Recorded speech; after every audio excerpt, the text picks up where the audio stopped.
What is going on, fellow dropouts? Welcome back to the show. It's me, Andy, and Cole here hosting the show. We're so excited to be back for another episode. How you feeling, man? Good, man. How are you feeling? I'm feeling great. We launched, so today is Friday, July 1st, and today is actually the day that we launched the podcast. And so it's been a really, really fun day for us. First of all, we're just blown away by the support from you guys. Oh, yeah. So far, first day that the podcast has been live, we have about like 25 views on YouTube and then like about another 25 actual podcast listens. And so you guys are showing us some love and we are so appreciative of it. And yeah, if you haven't heard episode 1, it is Obi-Wan Kenobi. And so Cole and I are big time Star Wars fans. It was a great way to kick off the show. So if you haven't heard it, it's really cool, really fun. Go listen to it and then come back and listen to episode 2, which is this one. So yeah, we just, from the bottom of our hearts, thank you guys for, doing what you're doing and, supporting us as we, pursue this crazy passion of ours to talk about film and TV and just have a good time. Yeah, especially because it's our first time ever doing a podcast and we were so excited and I'm so happy that you guys are really excited as well. Yeah. So I'm really thankful, really appreciative. Thank you guys so much for watching the first one. Yeah, it's been a blast so far. So here's to hopefully a long future for the Film School Dropouts podcast. So yeah, let's go ahead and start talking about this episode. This episode is going to be about Lightyear, Pixar's most recent film that came out. When did it come out? It came out a couple weeks ago. Wasn't it? It was 2 weeks ago, wasn't it? I think it was because it came out with Jurassic World. Right. And that movie, it was. I think it was 2 weeks ago. Right. So, this is a big deal though because this is like tied to the kind of Toy Story franchise in a way. Kind of to kick things off here, we both have Buzz Lightyears for the video people on YouTube. We have you can see our Buzz Lightyears. Funny story about my Buzz Lightyear. You can kind of see it, but this thing I got when I don't know how old I was. It was in 2009, so I was 11 years old, 12 years old. Toy Story 3, I believe, had just come out. And my mom and I went to Toys R Us back when that was still a thing. RIP Toys R Us, we miss you deeply.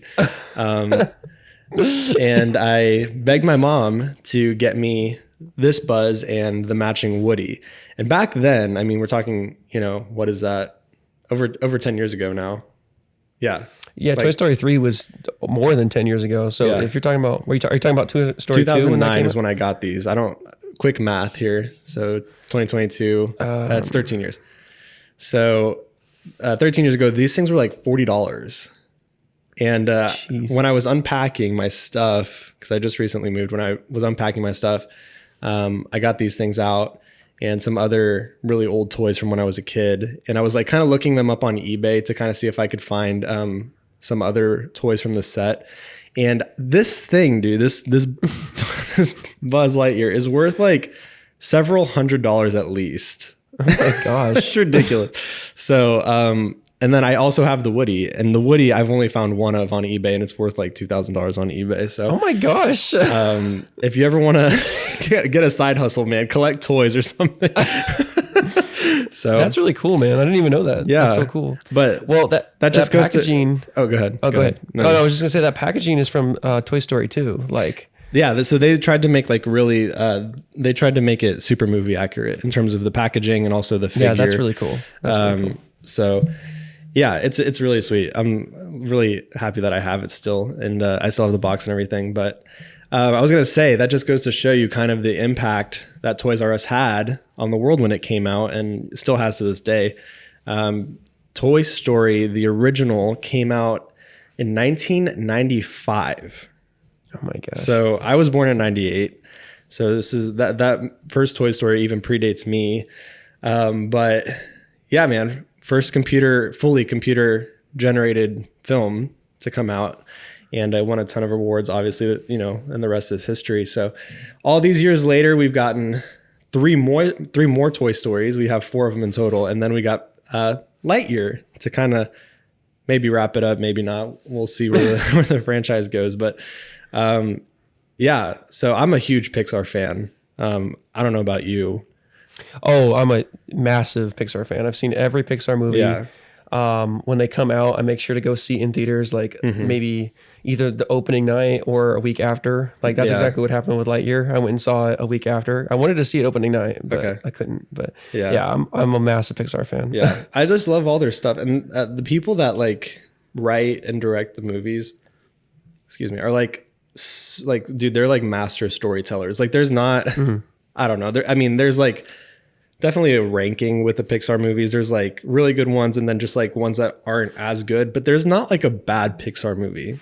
Well, and the other thing too about Pixar is that their movies aren't just for kids. Like those movies are so good that like anyone can watch them and anyone can enjoy. Like for example, I just recently watched Ratatouille again, and that movie is probably one of the best. Absolutely. Just one of the best movies ever. Like it's just so good. Like they managed to make a story about a rat. Like a rat is usually an animal that you see in the sewers and you're like, gross, like ew. But no, they managed to make a movie where you care about a rat. Like this is Pixar. Like they have a high reputation and that's why I love them so much. But they tell fantastic stories, first of all, and then they make with those stories some of the best films of all time.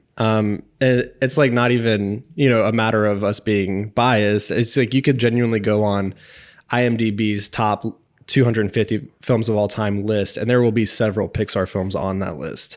And so they're a fantastic company with really, really skillful storytellers and intelligent people that really just like love what they do, and they have a mastery of it, and they also have a love for it, and it comes across in like every movie. Well, and to prove that point as well, there was a point in the Pixar's history, I think it was like the early 2010s, where they started to go down like a different path, where they would come out with all these sequels, like Cars 2, Finding Dory, like all these sequels that I didn't think were necessarily as good as the originals. For sure, yeah. But even after that, they still managed to come out with amazing stories later, like in 2018, I think it was, or 19. They came out with Soul, and Soul was good. And Luca and Onward. Like, so after all these like years of sequels that aren't necessarily that good, like Incredibles 2, like they still manage to come out with these amazing stories. And so Pixar keeps going. Yeah, it's crazy. Yeah. But we are here to talk about Lightyear. So let's talk about Lightyear. Lightyear is a very interesting film for a lot of reasons, but one of the reasons we were initially interested in reviewing it is probably one of the most influential reasons in us deciding to do it was because of how much traction it has in the media. There's some controversy surrounding the film, which we will talk about at some point, and it's just very in the kind of public eye, for better or for worse. And it's very interesting. We're still, you know, only a couple weeks into the film being released. So it's still in theaters, and it has yet to be on Disney Plus. And so we're still relatively kind of in the infancy of the movie's release. So it's kind of interesting to talk about it now and see where it goes. But it's also an interesting movie because it's a movie within a movie. And so we'll just jump right into it. The first thing you're greeted with when you go and watch the movie is like a couple lines of text that basically explain that Buzz Lightyear, the action figure that we see in Toy Story, is based off of a film character, a movie character that is in Andy's world. So Andy's, you know, the main character, obviously, or not the main character, but the owner of the toys in Toy Story. And Lightyear is like a movie that he could have gone and seen at his theaters. So Buzz Lightyear in Lightyear is basically just like an actor playing a role on screen. So well, I just wanted to say one thing before we jump in.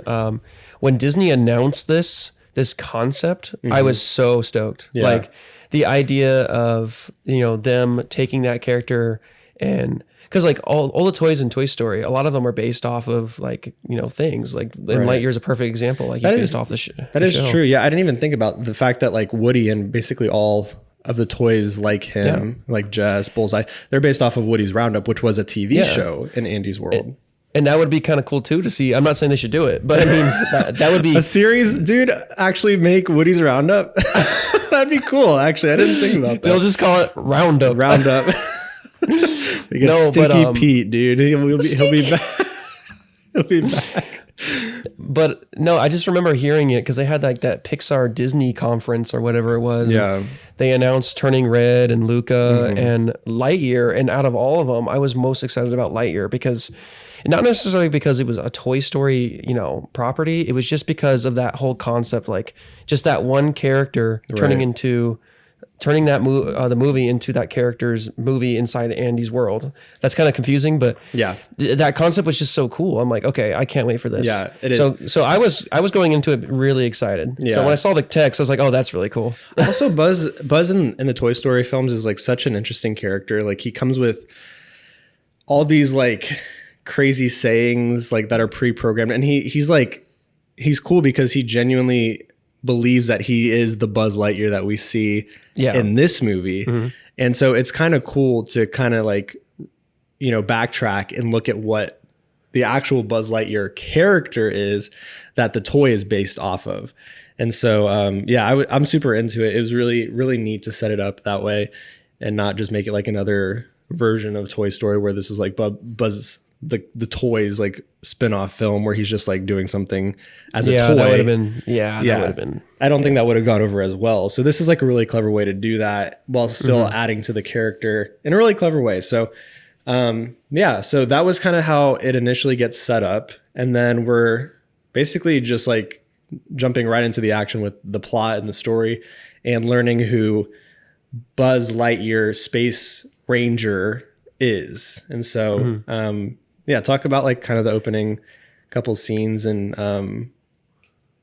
take us through it. Well, no, so I just want to say like the whole idea of this movie is really cool. Like Buzz Lightyear just on his journey, whatever his mission was. We're just jumped right into that. Like they get to the planet and they're trying to find something, but that's irrelevant. What's relevant is like we learn that Buzz has issues with trusting other people. He wants to be the leader, just like in Toy Story. Right. He wants to be the leader, and he doesn't trust anyone else to do the job. So I thought we already have an interesting dynamic because you have that younger Star Command that's just kind of bugging him around and a nuisance. Sure. But the only exception to that, I would agree with you. The only exception to that like inherent issue he has of like teamwork is with his partner, Commander Hawthorne, who you learn and it establishes in the film that they have basically worked together their entire careers. And so, and you also learn later on in the film that she has more of a mentorship kind of role with Buzz.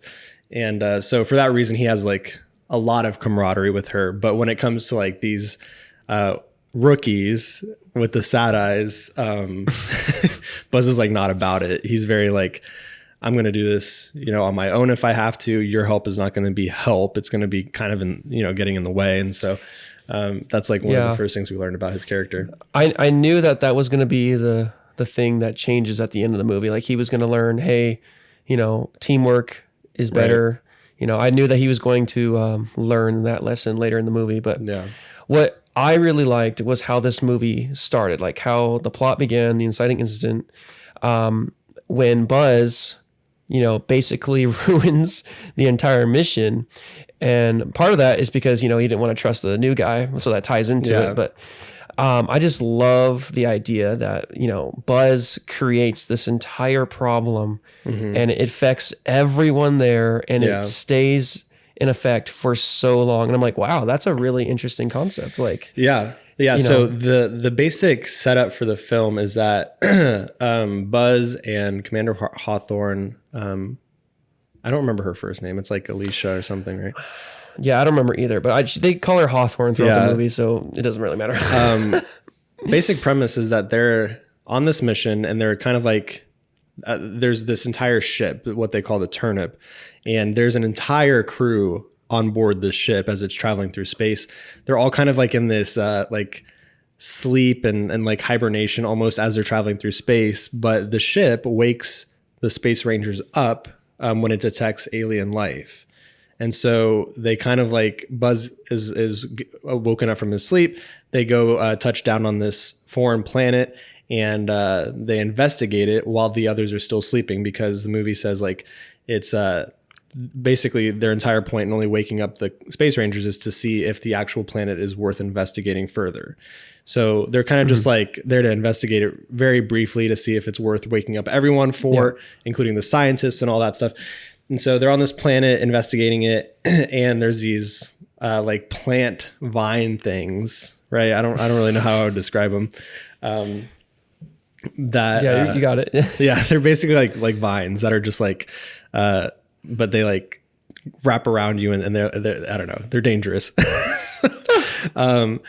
And so they quickly like start running back to the ship. They're like under attack from these like plant vine things. The rookie's getting in the way. And then Buzz is like, trying to take the ship back up into space, and he fails. Like he kind of like crashes and hits a rock, and the entire ship like crashes back down onto the planet, and they never make it out.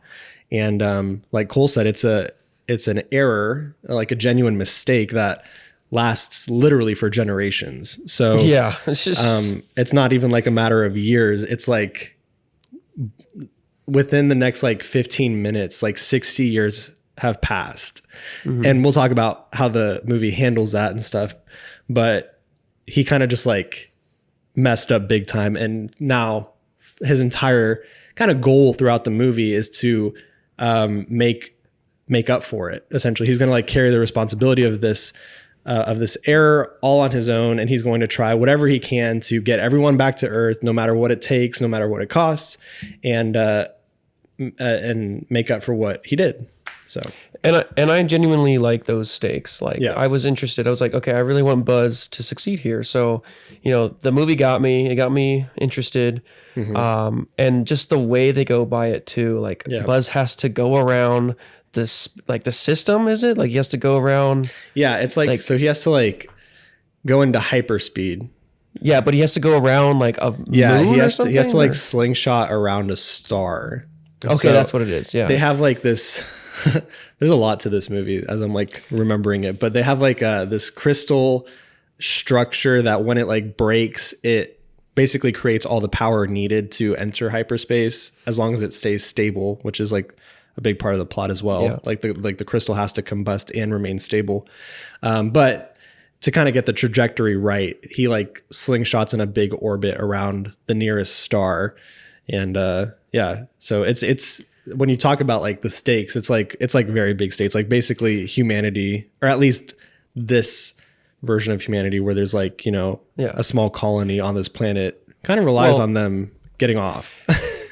And it's also stakes too, because it's Buzz's best friend and he's losing time with her every time he does it. So every time you see him, you feel his pain. Like she gets older and older to the point where she eventually dies. So it is very like heartbreaking, and you want to see him succeed. Yeah. So I will say like this movie has amazing setup, amazing plot. Like I just love that. Yeah. It's really good. You immediately care. I mean, it's like, Buzz is like a character that you can really easily invest in because we've had so many films with him already.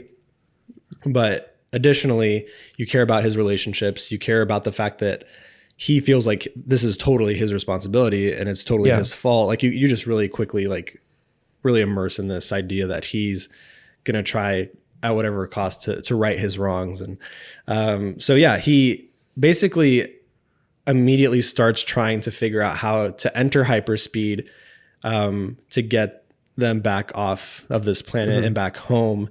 And basically the way that the movie talks about hyperspeed is it calls it time dilation, which this kind of part of the movie felt very like Interstellar to me.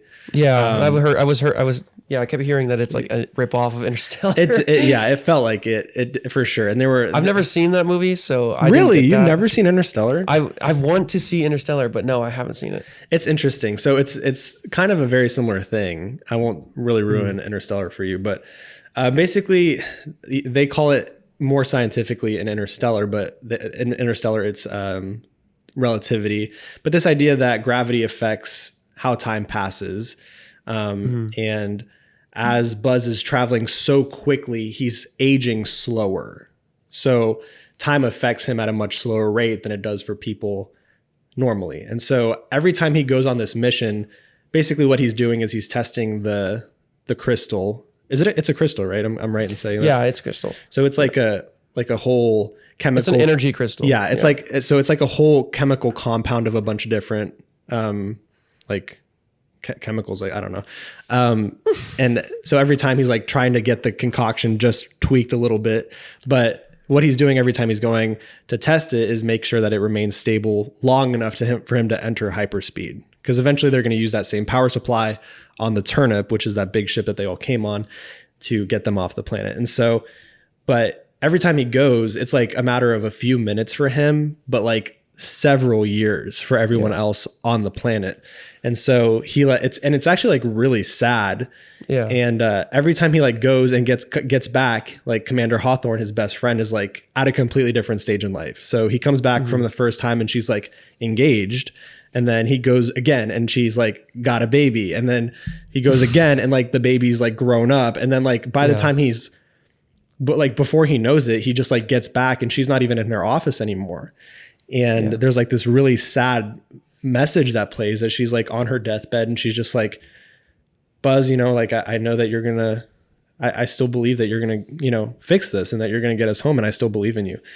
And it's like so metaphorical, man, because it's like kind of how you experience it in real life. When you're so hell bent and focused on accomplishing something, time can feel like it just like completely escapes you. Like before you know it, you look up and like 5 years have passed because you've been chasing this thing with all your effort and all your attention and all your energy.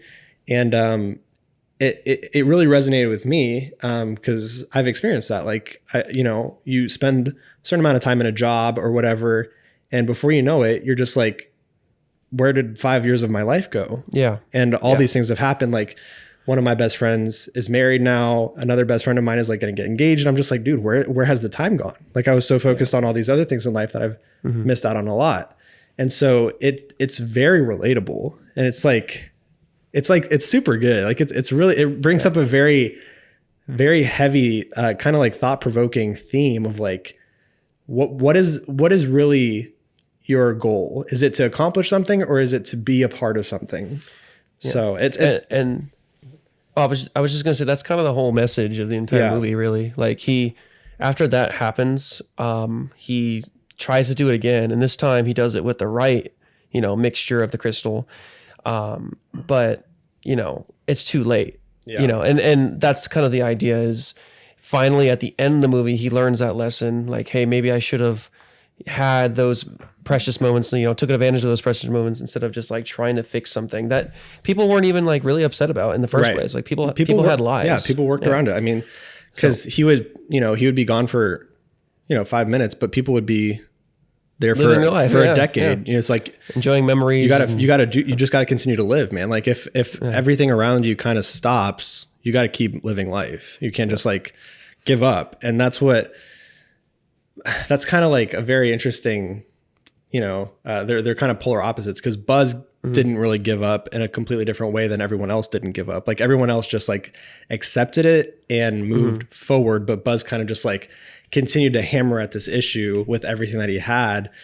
But he also didn't really give up. So it presents two different ways of kind of dealing with it's perspective. Yeah, totally. Yeah. So let's talk about how things just get worse, like how the plot continues. Yeah. Well, actually, I kind of want to really quickly just talk about like Buzz's character.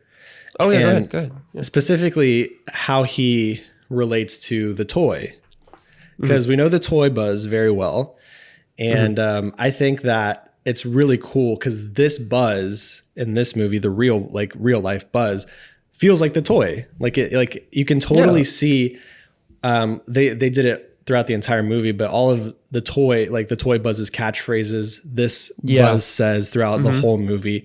Like some of the monologues he has to his like little like wrist thing, it's like what's on the box of Buzz's like toy box. It feels like Buzz. And I think it's really interesting that Buzz in Toy Story was like all about not being a toy. Like he really believed he was a space ranger, and he was devastated when he realized he wasn't. And I think that's super accurate to the character of this Buzz, because really this Buzz's identity was only in being a space ranger too. Like he didn't have any friends or anything outside of Commander Hawthorne, and eventually she passed on. And so all he really has left is his identity of being a space ranger. And so it's really cool that that is kind of the same personality that we get in the toy. It's like when he realizes that that's not actually who he is, he just like, he's like, well, who actually am I? And you are a toy. Yeah, it's cool. It pays off better in that movie too, now that you've seen this as well. Yeah. But another thing I'll add to that is, so one of the controversies about this movie is the fact that Buzz was not voiced by Tim Allen. And that is something that I just disagree with. Like, this is supposed to be the super serious movie that Buzz Lightyear, the toy, is based off of. Right. So I think Chris Evans did a fantastic job. He sounded like Buzz. I kind of even forgot that Tim Allen wasn't voicing Buzz. Totally forget. Dude, if honestly, if it wasn't a big deal and no one talked about it and I didn't know going into the movie, I probably wouldn't have noticed. In fact, after I watched the movie, you know, I was like looking into it, and people, because it was like, okay, I know what the main controversy is, but what's some other controversies? And that was one of them. And I'm like, what? Like, that was fine. Like, why are people so upset that Chris Evans is voicing him? Like, if Tim Allen voiced him, I don't think I would have taken it as seriously. I did not miss Tim Allen's voice. I feel like, honestly, if no one had told me and it wasn't as big of a deal as people have made it out to be, I wouldn't have even noticed that it wasn't Tim Allen's voice in the movie. And I actually really liked how Chris Evans sounds just like a younger version of Tim Allen's voice. Yeah. Like their inflections are very similar.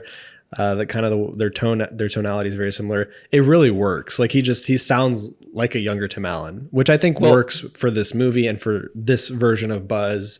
I think it's perfectly fine.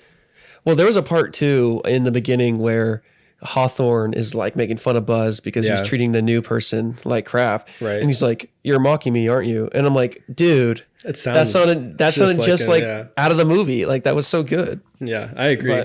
I agree. I don't think it's, like I said, if no one had told me, I wouldn't have noticed. No, Buzz Lightyear, he felt like Buzz Lightyear. Like, you're right. This is a great adaptation of Buzz Lightyear. So I'm happy with that. Yep.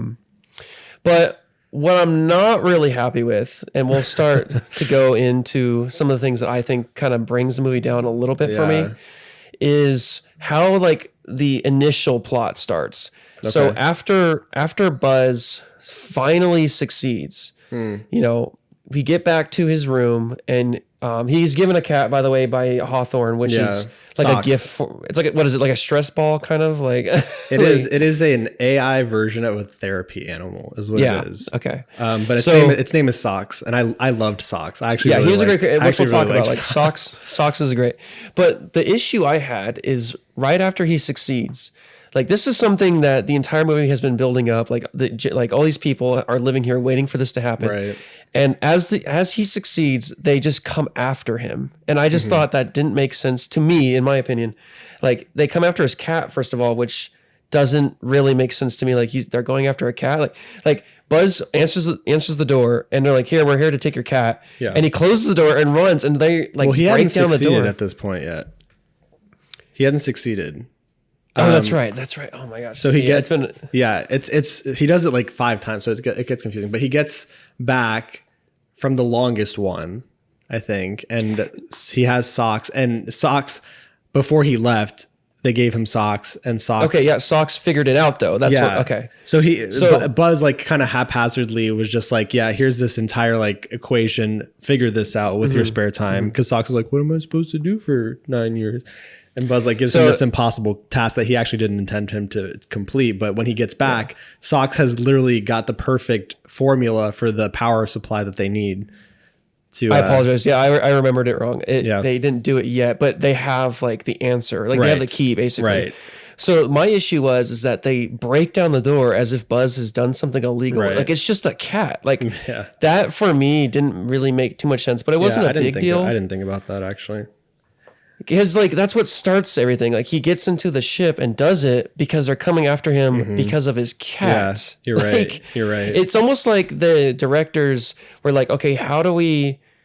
Because he's just gonna keep attempting. Like, how are we gonna make this movie actually have more runtime? Right, like how is it gonna dive even further? And they came up with, let's just have them come after his cat. And when he says no, they chase after him like he's a criminal. Yeah. Like, I didn't really like that. That's just me. That's something I noticed. The first thing I noticed. That's actually really true. I didn't even think about that. Maybe the only thing I can think of is that Commander Hawthorne's replacement was like, him and Buzz did not really like get off on the best footing. And you can tell there's like a ton of like contention in the fact that they disagree. And so I think maybe they came after Socks because Socks was from Commander Hawthorne, and so maybe they're just trying to like get explained though. It's not. So I didn't think about it, but that's interesting. That's just an idea I had. Like that's just something that I noticed in the theater, and I was like, so this is how the movie's kind of seems excessive. Starting. Yeah. But so I kind of was just like, okay, that's fine. He does it. He pulls it off, and they go back. So he's like really excited. He's really happy. Which was cool to see because he finally figured it out. Yep. But when he goes back, it's 22 years into the future now. Yeah. Yeah. So this was the biggest time jump. Yeah. So now this is another thing that I felt was kind of weird. He gets back there and there's just robots taking over. And I thought originally I was like, oh, because he did this lead to the robots showing up? But we find out later that the robots are just there because they're just there. Well, no. And so they're there because, okay, so Zurg, who is Buzz Lightyear's arch nemesis, we know that from Toy Story. Zurg is in charge of the robots, and it's this big reveal that Zurg is Buzz from the future. Yeah. And so Buzz from the future goes back in time knowing when Buzz would do his final attempt. So it makes sense why, because I agree. At first it's like, oh, it's really convenient that he just gets back and there's like these robots. And then he like asks, he's like, how long have they been there? And they're like, oh, they got here yesterday. Or okay. I guess that's what I'm trying to say. I guess that's what it's convenient. It feels convenient. I'm saying it wrong. What I mean to say is that it just feels like there's more conflict for kind of no reason, but we find out later. Yeah. The problem is we find out later. Like very late, like in the last kind of 20 minutes of the movie. So I guess that's what I'm trying to say. Yeah. Also, to add on that, I thought it was kind of weird how it even happened to begin with. Like, does it make sense to you how there's two Buzzes? Did he explain it well? Because he kind of explained it, and it just went right over my head. I'm like, can you explain that again? Yeah. Like, how did it happen? So time travel is really tricky, but lots of movies have done it, and some of them have done it very well. So I kind of think about like Back to the Future, right? Yeah. When you go back in time, you're let's consider you are from the future. If you go back in time, so you're a future you, your present you is still there. So there can be two versions of you in the same point in time because you've gone back. So you going back doesn't like just diminish the one that's currently living in that time. What I understand how there's two of them. I get that. Yeah. What I don't understand is future Buzz had a different, that's what I'm saying. Like, I don't understand that. Like, that's what I was asking. Future Buzz says like, I came back because, I did the same thing as you. I finally succeeded, but I was not greeted with the same like hero's welcome that you were. And I was like, and they try to explain it, but it happens so quickly. Well, now they're kind of talking about like alternate timelines. Cause it's like, they had different versions of the same events, which isn't just going back in time. Now you're talking about like different versions, like the multiverse of men. Yeah. And so that I thought was a huge issue with the story. Cause like, you think about Infinity War, which like is probably one of the movies that handled time travel and this idea of alternate timelines the best, like in recent cinema. And it's like, if you change something in a timeline, it can branch off into another timeline. Yeah. But this isn't explained. Yeah. This isn't suggesting that. This is suggesting that Buzz from the future is also in the same timeline, but not the same timeline. But he's in the future. It's weird. It doesn't make much sense, because it's like I had a different experience than you. So then the past Buzz relative to the future Buzz, the past Buzz should be living that reality, because it's in the same timeline. It's not an alternate. It's the same one. So present Buzz should be experiencing the same things that the future Buzz experienced. It just feels like they're trying to come up with things to make this make sense. Yeah. Like they're just trying to come up with a way for Buzz to go through these, to make the movie long, have Buzz go through all these trial and error to finally get to his. It felt like a lot. I don't even like the idea, man, of like Zurg being Buzz. I didn't either. Like, I thought that was like when you watch on the nose. Well, in Toy Story 2, like I know it's a joke, like it's a meme on Star Wars, but in episode 2, in Toy Story 2, Buzz goes, Zurg goes, "I am your father," doesn't he? Doesn't he say that? Yeah, because Zurg is like this. Zurg is like this blatant ripoff of Darth Vader. Like it's supposed to be the meme. It's like a caricature of Darth Vader.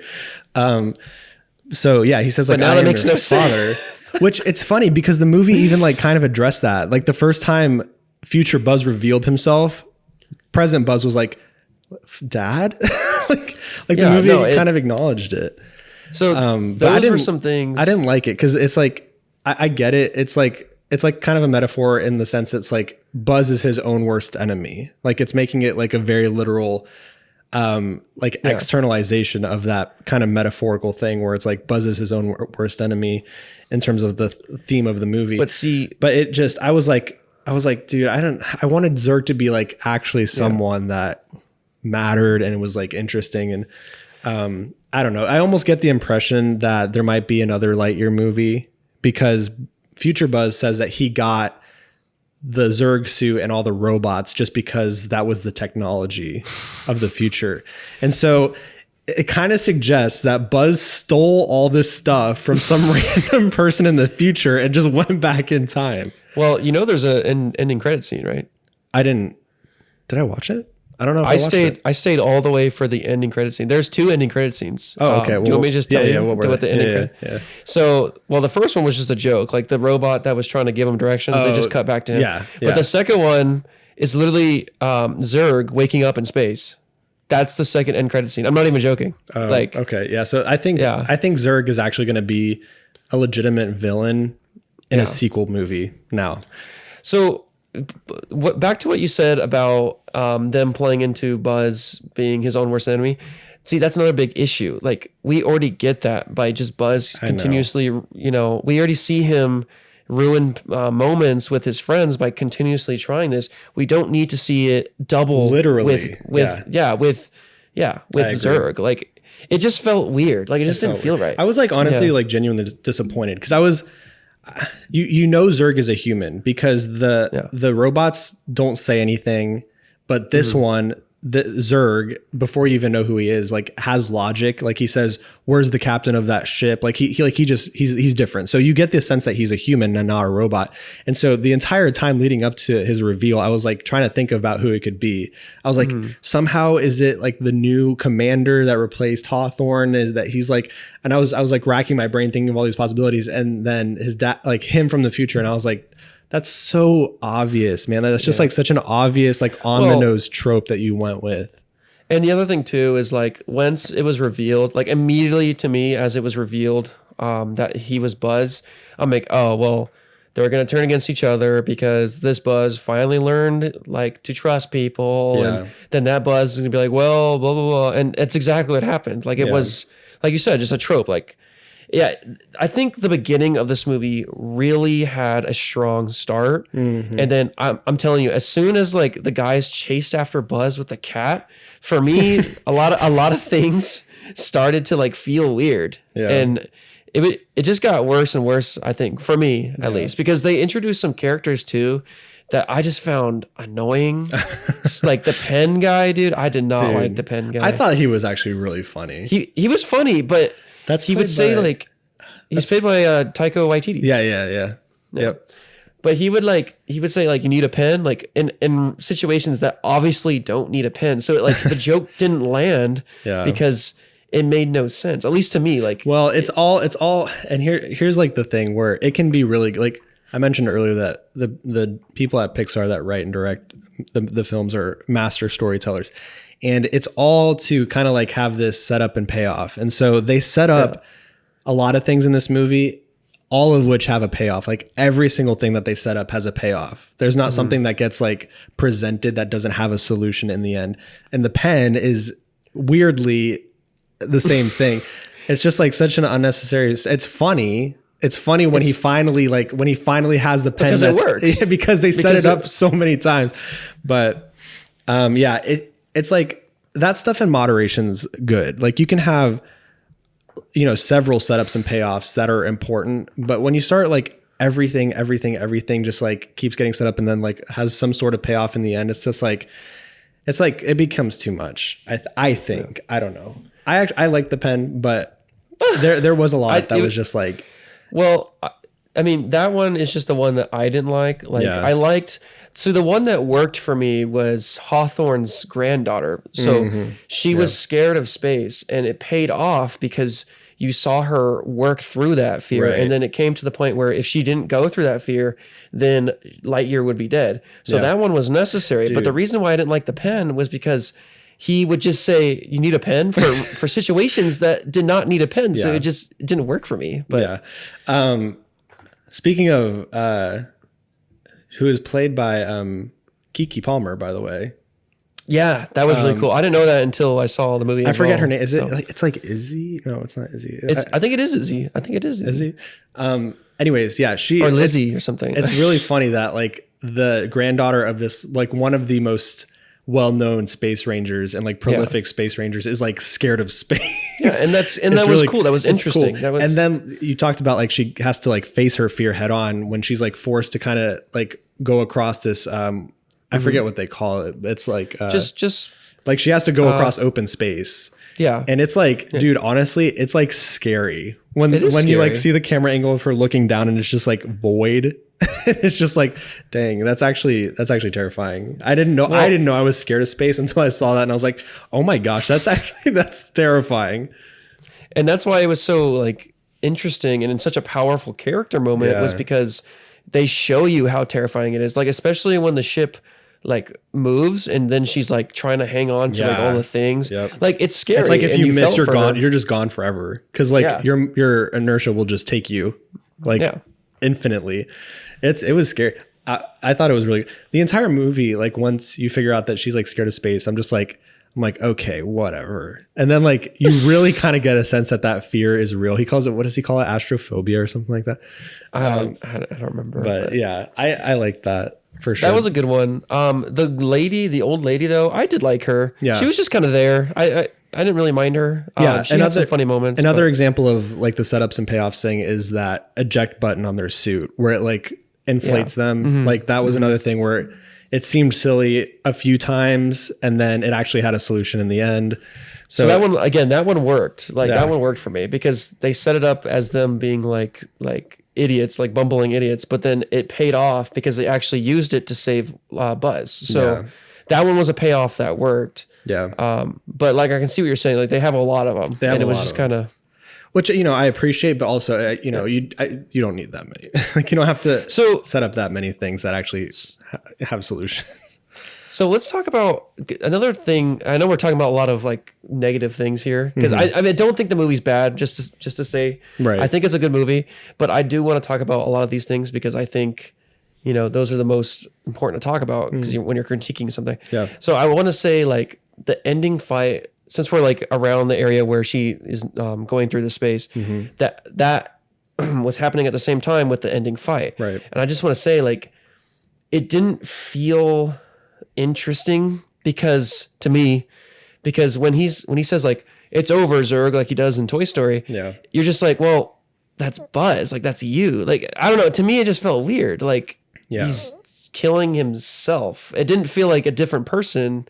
It felt like himself, and I don't know. To me, that just didn't work. Yeah, I don't know about you. I wanted to hear your thoughts on that, like the final fight. I didn't think about it that deep, to be honest. I was just, but I can totally see what you're saying. It's like, it's weird.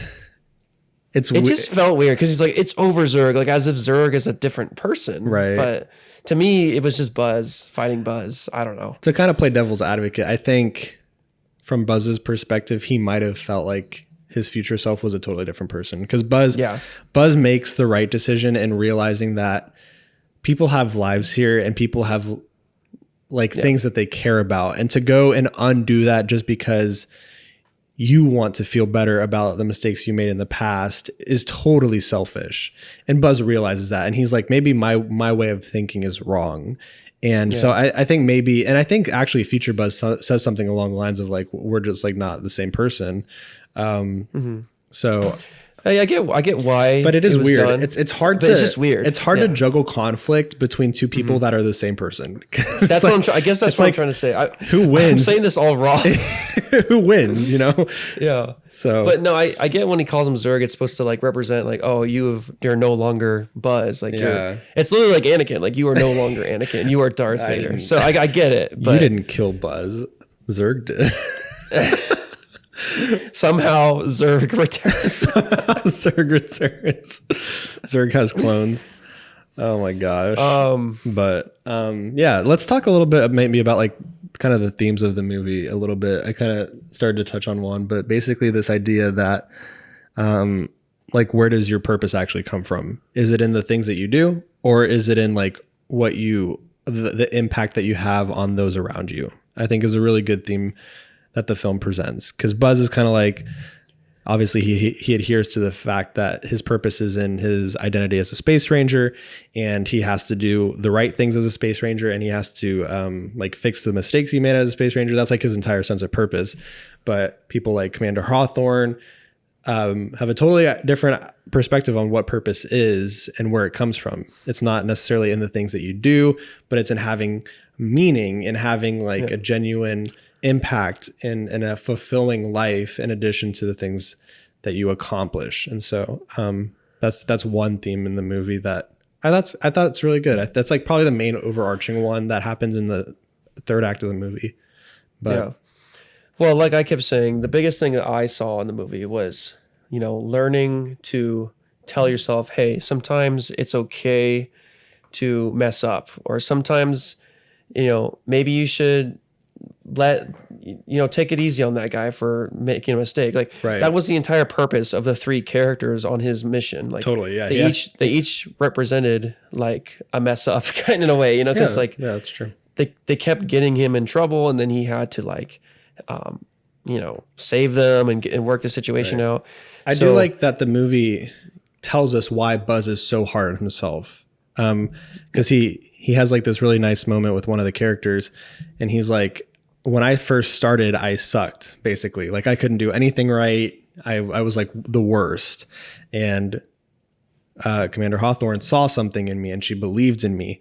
And so you understand why he's so like hard on himself, because he kind of has this attitude that's like, if I can do it, you can, because I was the worst of the worst. So if I can actually be successful, then you can too.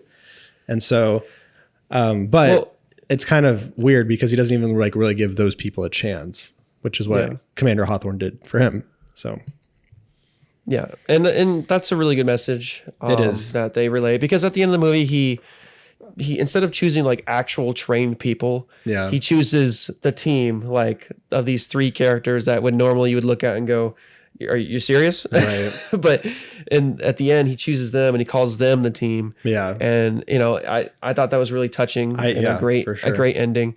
But I also was thinking about it when I was watching the movie, and it is kind of weird because, I mean, I guess it's all a perspective thing, because sometimes, the characters will just do stupid stuff, and you kind of don't blame Buzz. I mean, I didn't like when they got into a bunch of the messes that they did because of their bumbling idiotness.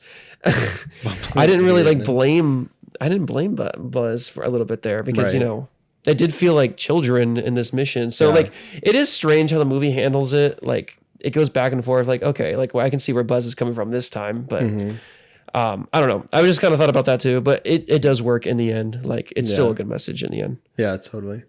Yeah, it's kind of like this idea of like, is someone a good option because of what they can do for you or because of what they mean to you?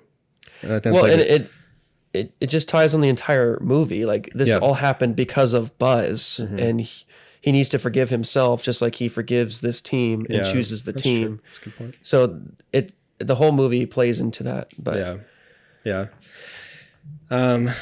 good stuff. Did you like the idea of like sandwiches being between like meat, bread, meat instead of bread? Meat? Yeah, that was funny.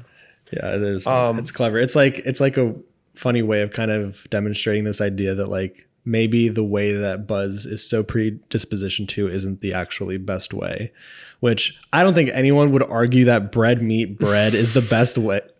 Sorry, meat is the best way. I don't think anyone would argue that, but it kind of presents in a very silly, easy to grasp way that maybe Buzz is wrong in thinking the way that he does because it's just what he knows. And he hasn't actually like thought of different alternatives.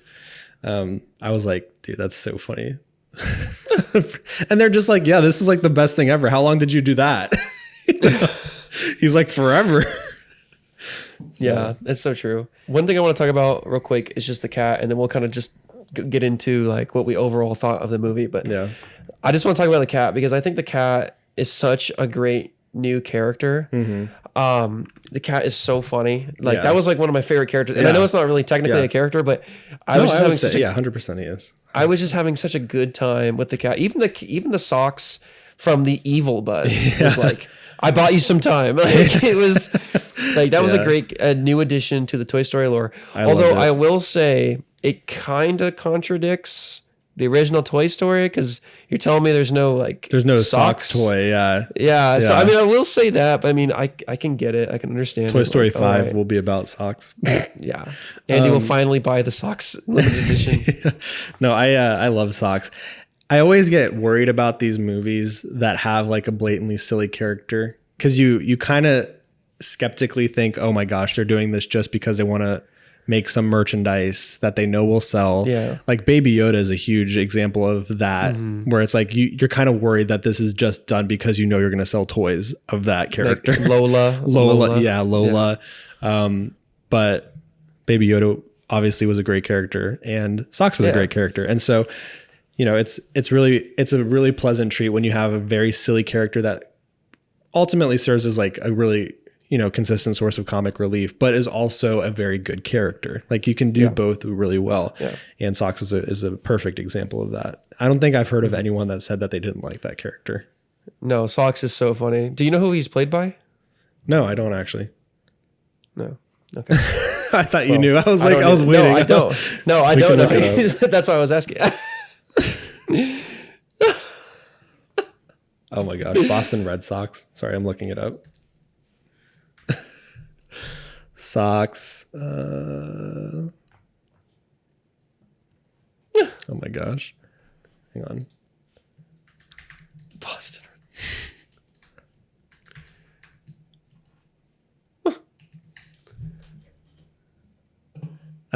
Peter Son. Peter Son. Okay. Don't know who that is. He's done a bunch of. He was in Ratatouille. Oh, well, there you go. He's done a bunch of stuff. Yeah, he's been in a lot of Pixar stuff. Anyways, so there you go. In case you're wondering. Well, anyways, let's just kind of talk about overall. I'm really curious to hear what you have to say about ranking. Like, where do you think it fits within the other Pixar movies? Like, do you think it's one of the best? Do you think it's kind of just there, or do you think it's one of the worst? Like, I just want to know. I think it's there. I think it's like kind of middle of the ground. Yeah. I don't think it's. That's kind of what I thought too. There's some very mediocre Pixar movies. I don't think any Pixar movie is particularly like bad, but there are like ones just that kind of are at the bottom by default. Some ones that come to mind are like The Good Dinosaur, which is just kind of like an average movie. I think this is kind of in that realm where it's just kind of like average. It's cool. It plays a lot on the familiarity of Toy Story, but it's not anything. I don't think it's as good as the original Toy Stories. No. So, no.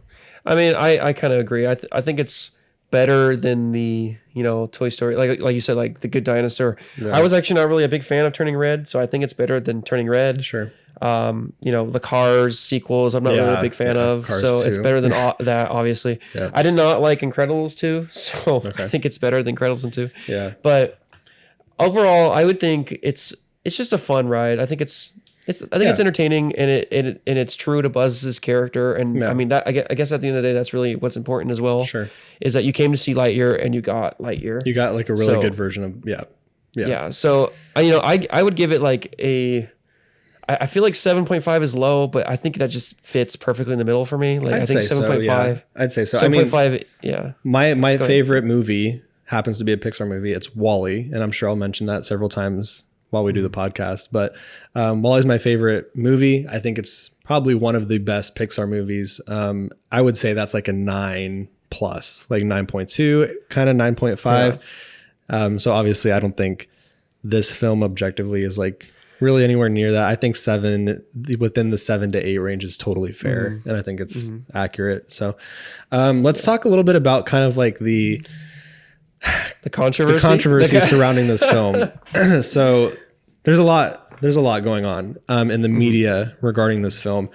A lot of it is very political in the sense that Disney as a company has been in the limelight, so to speak, for the past couple months, especially regarding their relationship with the state of Florida and that whole thing that happened with amusement parks and stuff like that.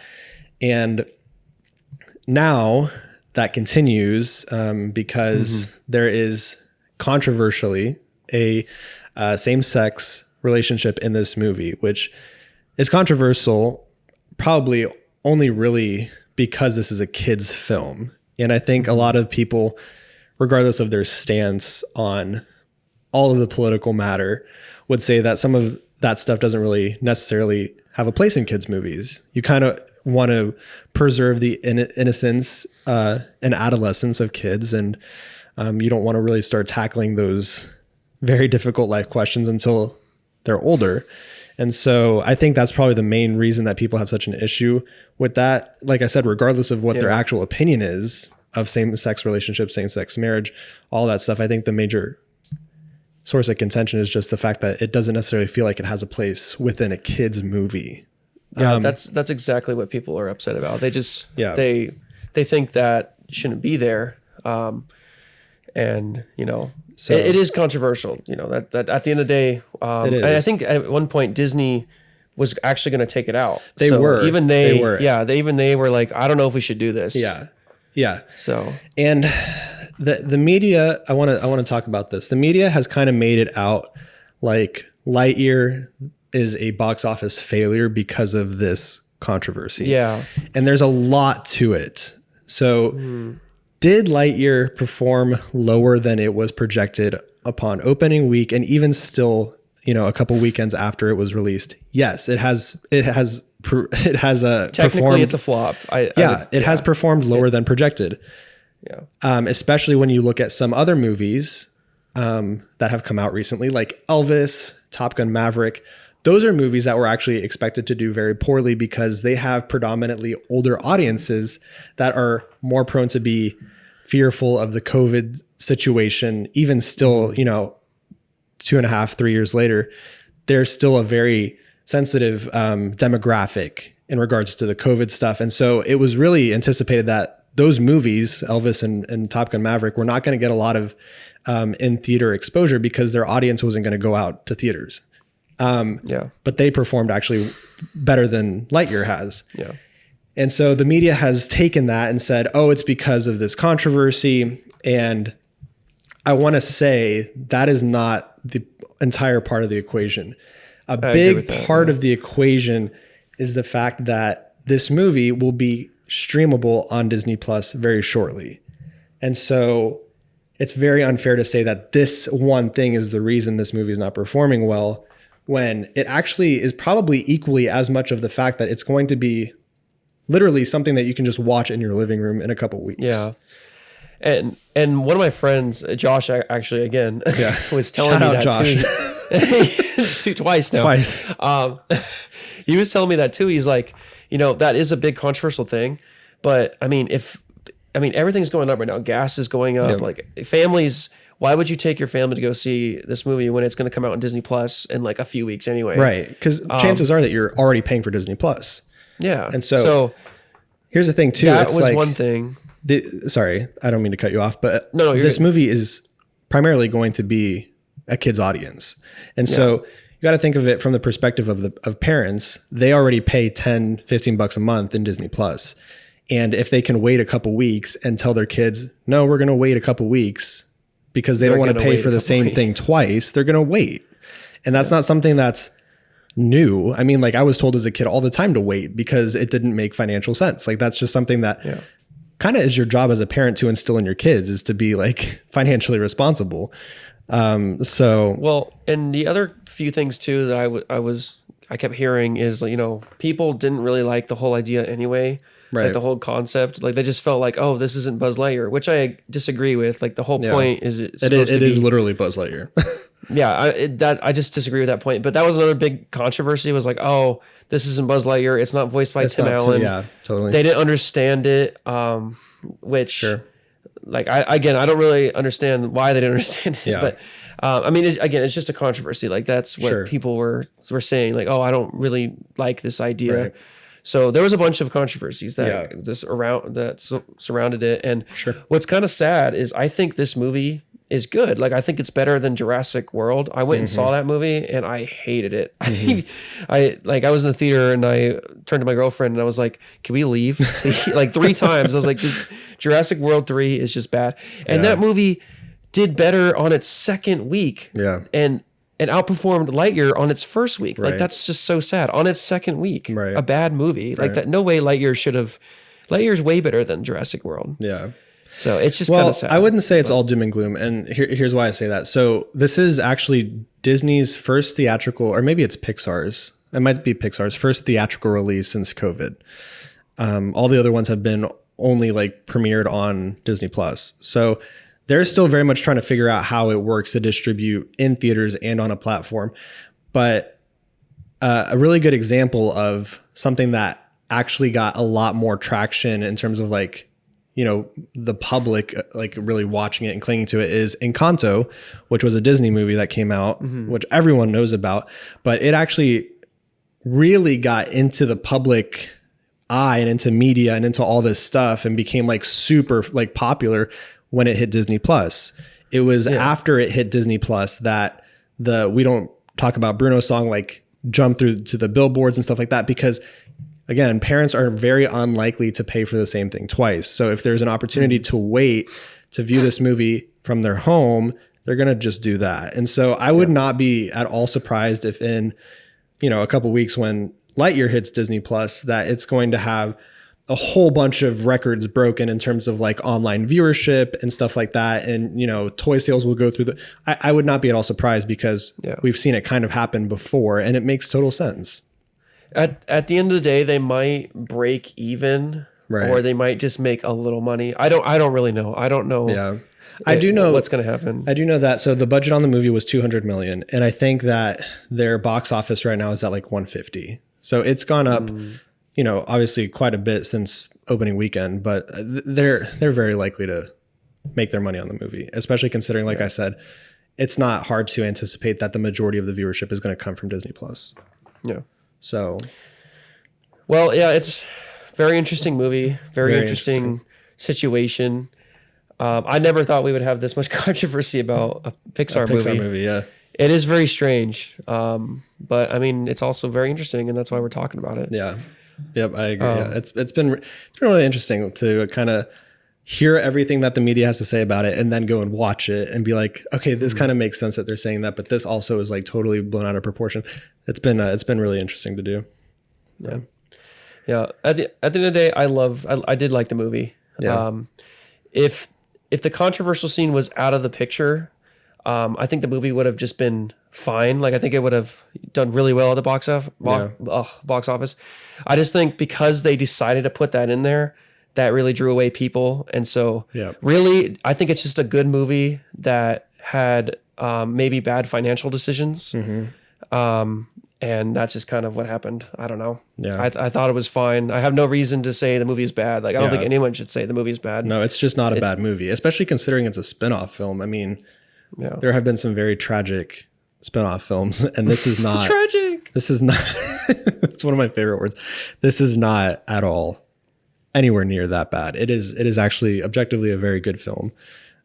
Just in the context of Pixar, it's not the best, and that's totally okay to say. And I think it's been a very, very interesting multivariable equation as to why it hasn't performed as well as it was projected to in theaters. But it's been really interesting to kind of like think about and talk about and look at other movies that are similar, not similar, see how they're performing.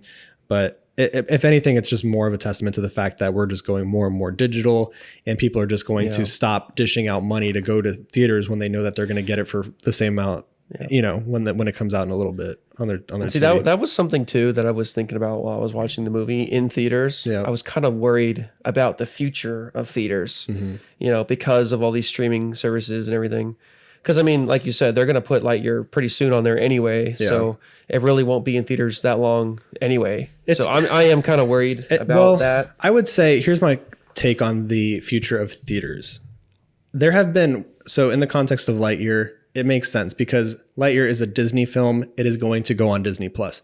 But let's not forget that this year there have been other kids films that have come out. Sonic 2 is an example.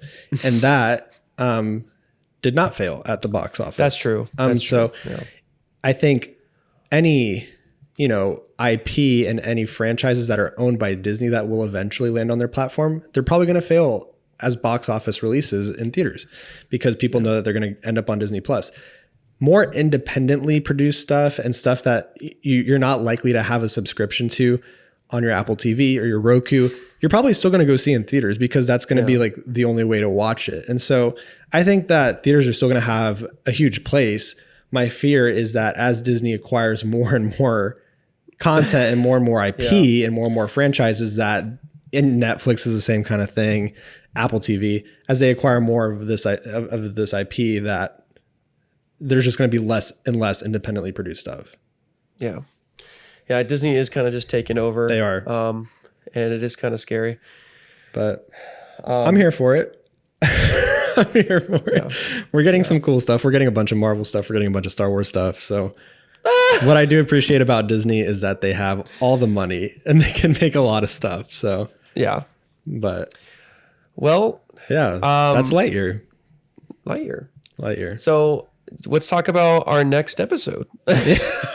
So we don't know for sure.